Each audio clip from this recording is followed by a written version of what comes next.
Extra point now by Boswell. And it is now 21-0.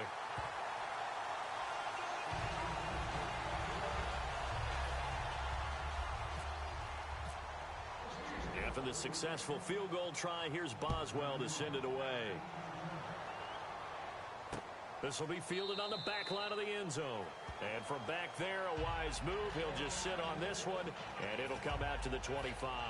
Okay, partners, New England comes out here to take the field on offense. This is such an interesting story, how they've been able to do it year after year after year. Guys talk about parity in the NFL. Well, New England has kind of transcended that parity, and they've done it with guys that you don't normally think of as household names. The parts keep changing for New England. That's the amazing part on offense, all right? Offensive linemen change, receivers change, running backs change. We know the one constant is Tom Brady, and that's a huge deal for them.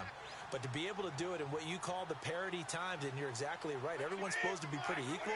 New England still a top 10 offense year in and year out. In 2016, they were number 4, and that helped them with a number 1 ranked defense as well. A nice pick up there, 10 yards, and it'll move the sticks. And LeGarrette Blount just does not go down easy. You know, from my experience as a defensive back, this was a difficult guy to try and tackle because of the force that he runs with, and he's not going to be daunted no matter it's the first quarter or the fourth quarter, Brandon. Well, what shocks me about last year, 18 touchdowns. I mean, the yards were pretty good, 1161. But when I think of New England, I don't think of a running back getting 18 touchdowns. You know, that to me, it was the combo that made the 2016 season for him. Most yards in his career, most touchdowns in his career by far. And he's the type of guy that, hey, you want to give it to me inside the 5? He doesn't believe anyone's going to stop him. And he is going to lose yardage here. 2 minutes to play here in the first half. We remind you that coming up at halftime, Larry Ridley will have the highlights and analysis of this first half from our studios in Orlando. And I have a feeling those highlights will be pretty one-sided, too. I think you're right, partner. And seeing nowhere to throw, he chucks this one away from harm. And the offense looks to...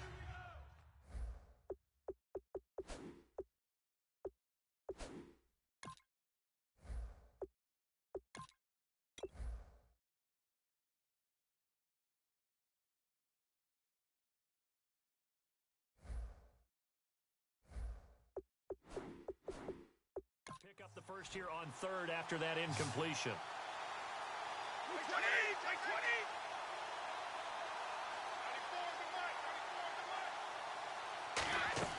Throwing is Brady on third down. And he's going to go down way back at the 42-yard line. Ryan Shazier coming in to drop him for a loss of 8, and it'll be fourth down. Man, he got in there so quickly, Charles. What could the offense have done to adjust and account for that? But what you're hoping is that you figure out and you see and get a clue that maybe there's going to be some pressure coming at you, and you change the blocking schemes. Maybe you go to max protection. The biggest ones, maybe you bring your running back in to try and keep you clean. But in that case, that didn't happen. Zero accountability, and a sack resulted. Illegal block in the back. Return team.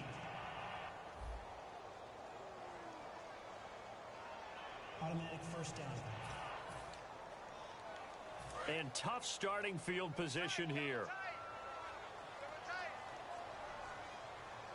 They come out with one back and 3 tight ends. Bell. And he'll do a nice job here just to fight his way back to the line of scrimmage.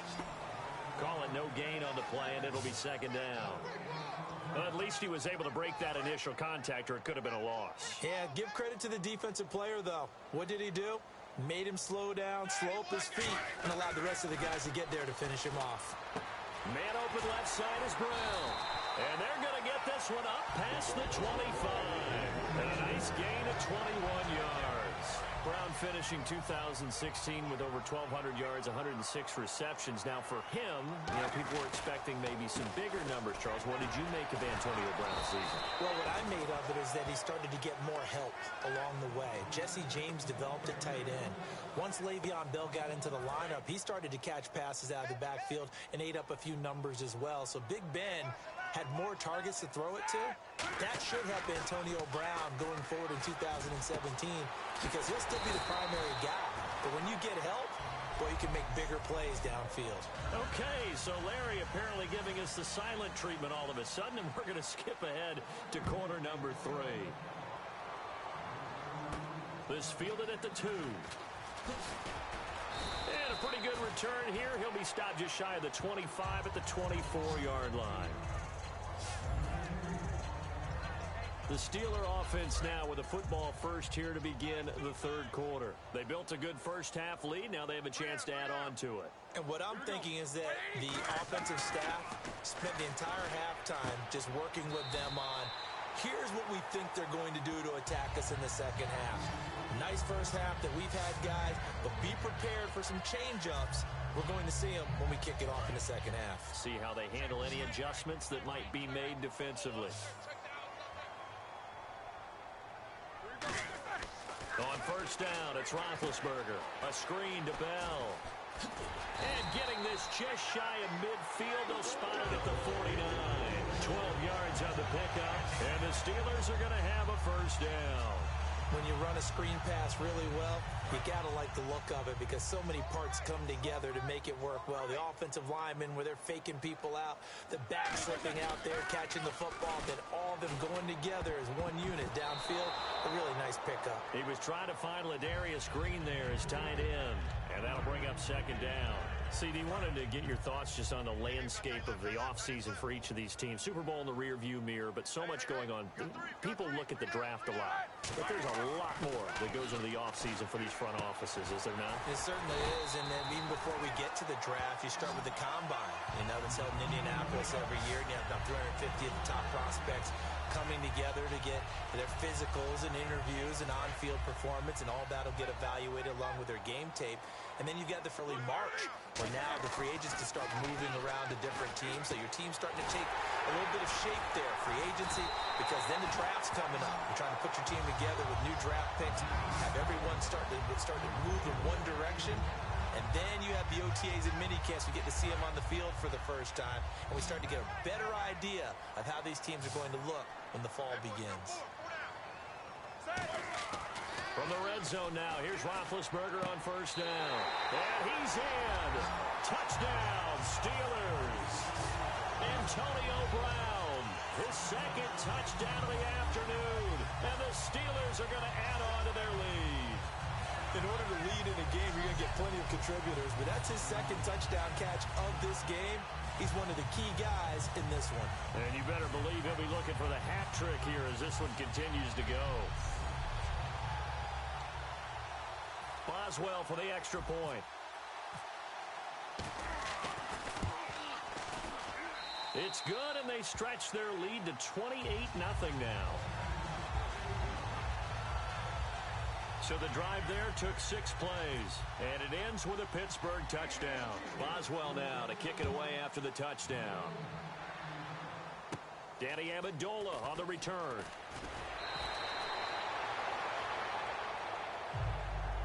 We all know that teams never want to use the word panic, but if they expect to win this game, it has to start right here, right now. That return just set them up for points, and it needs to be a touchdown, not a field goal. Now we take a glance at the offense as they work their way back out for their first possession of the second half. They trail offense, first time to touch the ball in quarter 3, and we'll see what they can do. And I can't wait to see what they have planned, because some teams script to start a half. Other teams just go, okay, these are the sequence of plays we want to run. These things worked well for us. And sometimes they throw in that big chunk play right away. Shocker. Try and get after them early and try and create a big play to give themselves some momentum. See what they have up their sleeve. And he'll get it out to midfield. Looks like, yeah, they'll spot it right at midfield at the 50. A gain of 4 that time as the drive continues. So many teams want to throw the ball in this situation nowadays, but I love watching a team that has enough confidence to go ahead and run the football in that situation. That's almost a tendency breaker. They'll run it now out of the gun. And a pretty big hole as he's down to about the 40. Give him 10 yards on the pickup, and it'll be second and very short. That was a good, strong run there. While it won't pick up a first down, it was definitely something needed by that offense. A positive run. They got a good push by their guys up front. Maybe it's something they can build on as this game continues. And he got blown up, losing yardage on the play back at the 44. It's a loss of 4. Now third down. Well, that's the big drawback to this play. Even if somehow the quarterback pitches it, he's not immune to the big hit. In this case, he kept it and absorbed it anyway.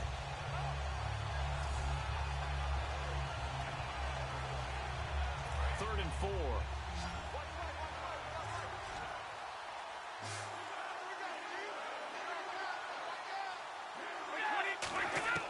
Working from the gun, it's Brady. And he will find his man. That's Hogan, complete.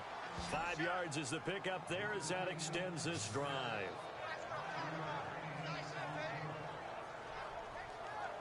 Fresh set of downs here.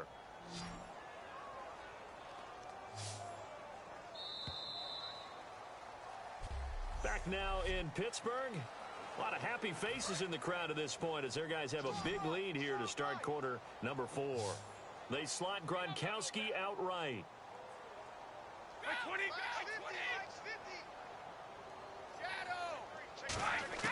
On first down, Brady. Wide open, Gronkowski. It goes as a pickup of 23. And it'll be first down, New England. And now a first down following that long gain. Well, there it is. Brady connecting with Gronk, but at this stage of the game, this is kind of late for them. I'm used to this happening right out of the gate. Yeah, and we were thinking we would see this per usual. First quarter, definitely second quarter, but not the case. And their offense, not moving the ball like they normally do. They're losing the game. Those two need to get together and fast. Completed pass play. Now let's see if they go back to the air or to the ground.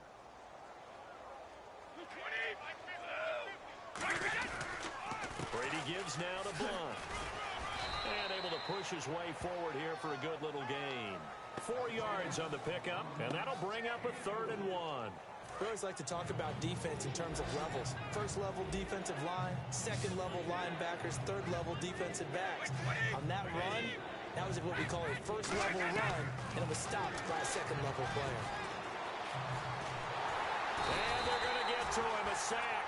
Sacked back at the 9-yard line. And the corner blitz gets him that time as he goes down for a short loss. Gronkowski now for the Pats field goal try. From the right hash, and this one just a chippy. Well, they only had a yard to go. They try to pass the football. Defense blitz. Defense got there. Yeah, I think on this one, this is probably good scouting. Understanding a few tendencies and figuring out that, hey, they may take a shot. And he dialed up the pressure and got to him. Well, it's a Pyrrhic victory at best, but, Charles, no team wants to get shut out, so it's hard to blame them for taking the 3 there. You can't blame them one bit. It hasn't been the best performance, that's for darn sure. But there is something to be said for fighting to avoid the goose egg, and they're at least trying to finish out strong.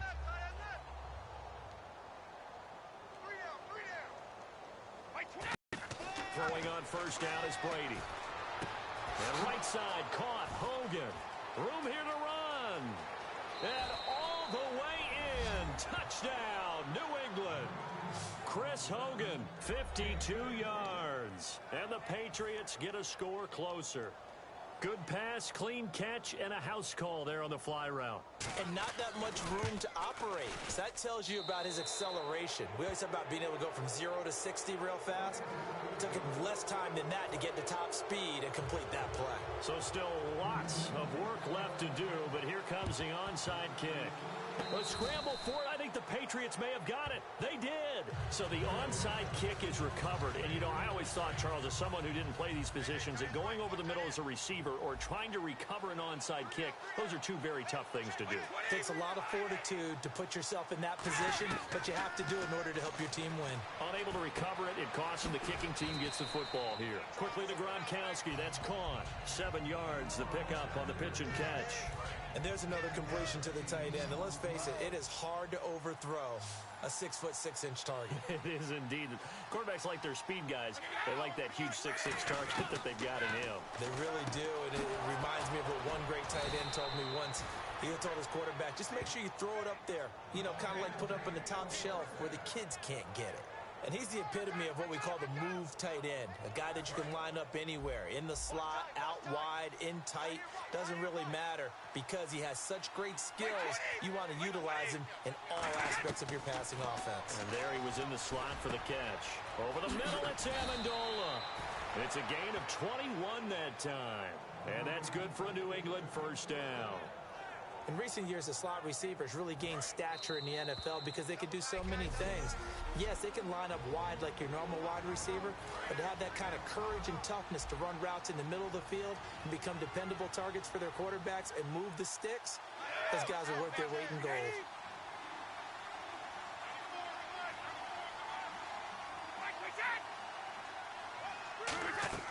Brady now on first down. Over the middle, Julian Edelman. It's complete. And brought down, but not before they get it inside the 10 to the 7. And they're going to hurry back to the line now. Again, it's Brady. And he just throws this one away. Smart decision here this close to the end zone, and it brings up second down.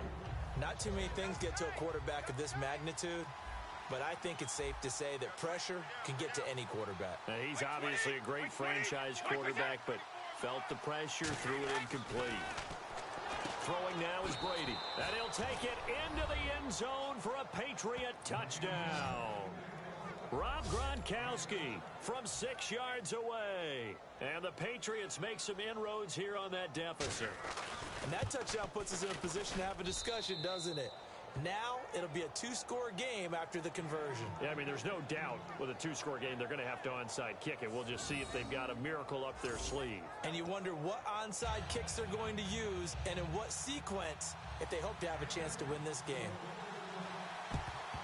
And this doesn't work. Now the ball comes loose. And the possession is theirs at their own 43-yard line. Fourth quarter, they felt like they needed the football back. Unfortunately, they couldn't get it.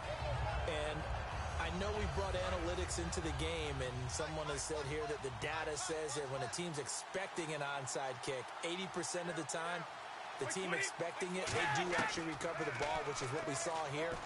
I just wonder if that number is much more of a anecdotal type of a number. Kind of like when the coaches tell us, well, when you score on special teams, 93% of the time you win the game. I'm still waiting to see that number is empirical. And quickly they get to the line. Possible run anticipation. Here's the D-line sandwiches together. And he's in. Touchdown, Patriots. Danny Amendola, a 2-yard touchdown grab. And the Patriots are back within a score.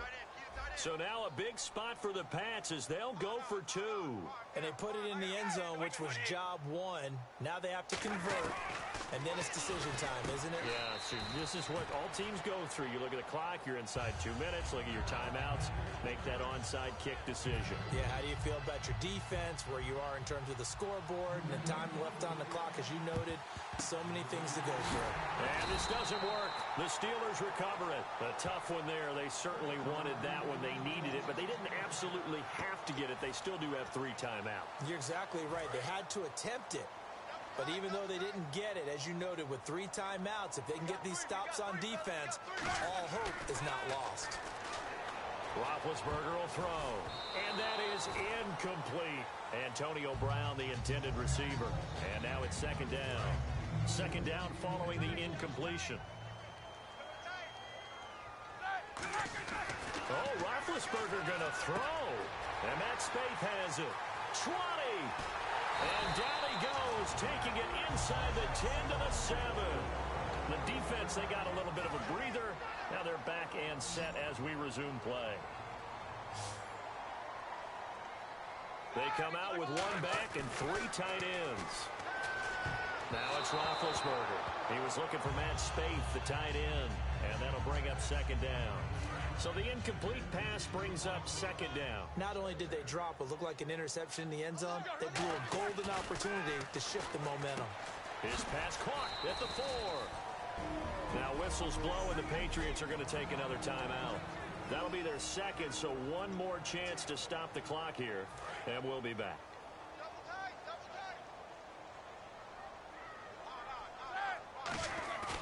Throwing now is Roethlisberger. And look at this. They get the turnover they needed. It's intercepted. Picked off by Patrick Chung. And a big turnover there as his guys will get the football back. And the Patriots gearing up to go now. They only need a field goal. Obviously, the clock a huge factor. They'll be watching that. What do they need to do here, Charles? Your sequence of plays has to get you out of bounds. Completions, get out of bounds, gain some yardage. Then when the clock hits 7 seconds or left, now you get a decision. Are you in field goal range, or is it Hail Mary time? Because from 7 seconds down, you don't want to take a shot that you're going to have another play. We'll see how they handle it.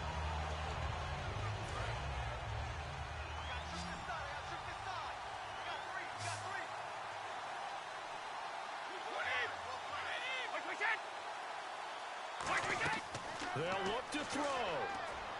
Goes right side, complete to Gronk. And they do finally get him, but he takes it to the 25. A big play. Brady to Gronkowski. 43 yards. Seconds remaining.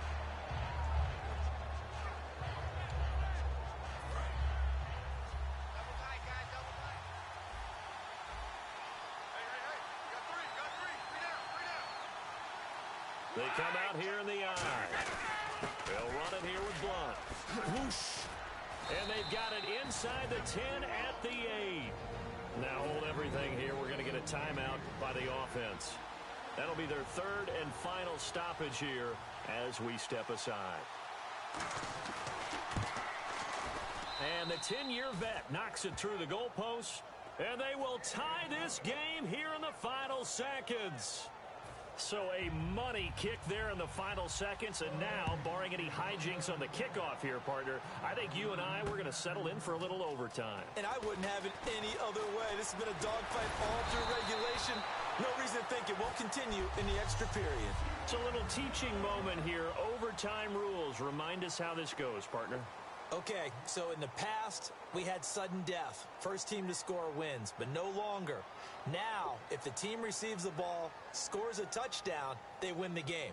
If they kick a field goal, though, or don't score, the other team gets a possession. And after both teams get a possession, then we're into sudden death. First team to score wins the game. The D for the Pats. The Patriots heading back onto the field now. They had the interception last time, led to a field goal.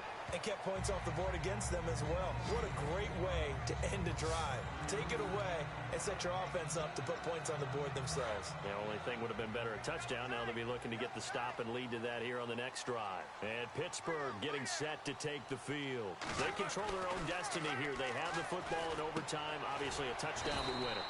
And I think teams around the league are still adjusting to the idea of going downfield, scoring a touchdown wins the game, because they were used to just going downfield and trying to get in field goal range to win a game. Still having to make that transition. Let's face it now, the ones who are doing it best know they need to go down, attack, put the ball in the end zone, and not leave it up to a field goal and give the other team a chance. Yeah, as we said, they control their own destiny now.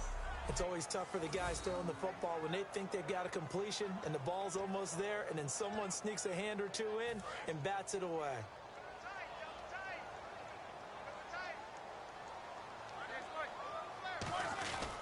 They'll try and run for it with Bell. And he's able to get it to the 31, and that's enough for the first. 3 yards there, good enough to keep the drive moving. And a new set of downs here after picking up the first on the ground. I always appreciate runners who understand situations. That was just 3rd and inches. No reason to dance around in the backfield and try and break off a bigger play. Just go pick up the first down, and that's exactly what he did. On the right side, caught by Green. That one goes for 13 yards, and it moves the sticks. So much goes into a successful play, doesn't it? How about that play action there? Freezing the defense just enough to swing the tight end free downfield for the completion. Now a play fake here on first down. And caught right side, Green. The completion good for 3, and it's 2nd down. If you're running out route, it's likely you end up near the sideline. And what did we just see there? Toe tap. You got it. The benefits of practice. Toe tapping, foot dragging, picking it up, and making sure it was a catch. They come out with 1 back and 3 tight ends. This is Bell, and he'll be taken down at the 44-yard line. It's an 8-yard pickup and leads to a new set of downs. That's a good, nice, crisp run for a first down. I wonder if the defense might have been loosened up a little bit, maybe anticipating a pass instead of the run that they got. And they'll keep it on the ground with Bell. And this one goes nowhere. Losing yardage on the play back at the 46. That's going to go as a loss of a yard, and it'll be second down. The insistence of speed at every position is really seen at the defensive end spot. These guys in old days were often outside linebackers. They just pushed them forward because they wanted to play fast and get to the quarterback or the running backs quicker than ever before. He lost 4 there, and it's third down. 9th play of the drive now on 3rd and a country mile. For those who watch the game and want to question the courage of the guys who play on the corner, how about when you see a toss sweep coming your way, yet you still go into the backfield, get past the blockers, and make the tackle? That's big league. 2 minutes to go here in overtime. We'll be back after this. From midfield now, here's Roethlisberger. And that is incomplete. I wouldn't be shocked at all right now if there's a look of surprise on the big fella's face because he had the route that he wanted, running the corner, and usually he's able to use his body and catch the football, but a really nice play by the defenders, able to knock it away.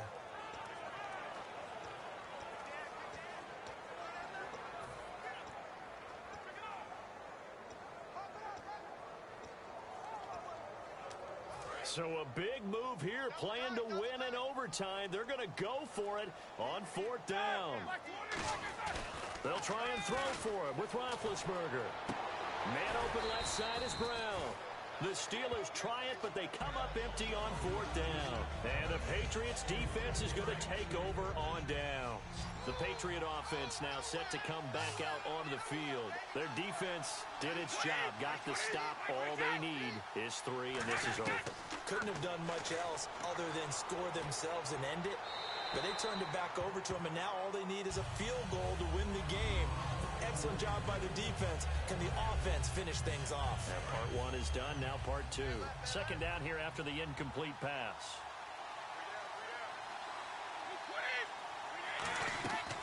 They'll run it now out of the gun. And he will lose yardage back to the 34-yard line. He lost 2 there, and it's 3rd down. So they're behind the chains as the offense. 12 yards needed on 3rd down. What a tremendous play by the defensive line. Instead of getting too far upfield against the draw, able to hold their spot. And under a heavy rush, and down he goes. Lawrence Timmons in there to drop him for a 6-yard loss, and that'll lead to a 4th down. Now, we talk about players blitzing all the time. I often laugh and sometimes call it just straight-ahead pursuit. What a running start right back to the backfield for him. Yeah, it really didn't give anybody a chance to get up there and stop him. No, I mean, that's really, really difficult. You're asking a whole lot anyway, but when he gets that kind of a start and comes through clean, oftentimes the advantage definitely goes to the defensive player. The Steelers offense now, they get ready to head back on the field. Neither team scored yet. Now we go to sudden death. Next points win this game. How about the tension right now? It is ratcheted up, isn't it? And do you believe this? It's a safety.